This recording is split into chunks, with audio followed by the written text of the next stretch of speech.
Three college-going friends, barely 20, drifted through life without urgency. Classes, cricket, jokes, and careless laughter filled their days. The future felt distant, someone else's problem. Just 2 kilometers from their homes stood a forgotten old grain go-down, its walls cracked, roof sagging, and silence thick with dust. Locals avoided it. They whispered about the old scientist who lived there, calling him a madman, a failure, a dreamer who never gave up on impossible ideas. The encounter. One lazy evening, while playing cricket, the ball flew straight into the go-down. One of the boys volunteered to retrieve it. Minutes passed, he didn't return. Concerned, the other 2 followed. Inside, hidden behind towering stacks of old wheat, they saw something unbelievable. The scientist was working on a strange machine, lights flickering, wires humming, notebooks scattered everywhere. Suddenly, the scientist noticed them. Instead of anger, he smiled and called them forward. What began as awkward conversation soon turned serious. They spoke about the state of the country, unemployment, corruption, population pressure, broken systems. One boy casually remarked, "All this started because the British looted us. If only we had driven them out in 1847, not 1947. The scientist looked at them calmly. "What if I tell you, we still can?" They laughed, until he explained the rules of his invention. Touch the machine together, choose a year, maximum stay 6 hours. Return automatically when time expires. After persuasion and curiosity overpowering fear, they agreed. First jump, 2021. In a blink, they were there. They hid behind a tree and watched their younger selves, innocent, unaware of the future.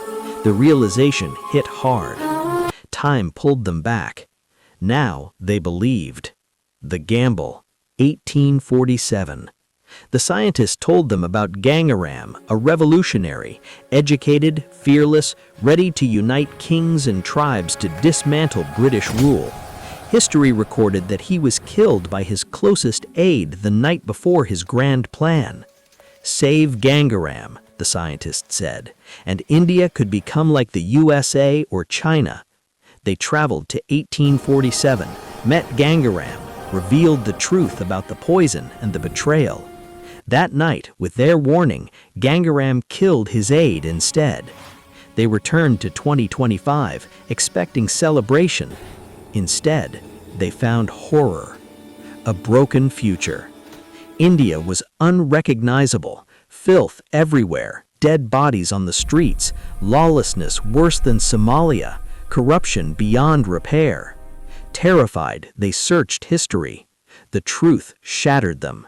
Gangaram had never been a hero. He was a master actor. His aide had discovered that Gangaram had secretly allied with France and Portugal to divide and plunder India once the British were gone.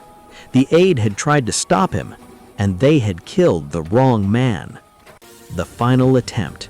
Haunted by guilt, they decided to return once more to 1847. This time, they found the aide alive and told him to kill Gangaram, as they have seen the destruction, the ruined future. They returned back to 2025, where India was normal, not perfect, but stable, alive, which indicated that Gangaram was killed. Epilogue. The old scientist watched silently. "Time doesn't want to be fixed," he said softly. "It wants to be understood." The boys finally realized, fate is not meant to be rewritten, only accepted. Those who try to change it often become the reason it breaks.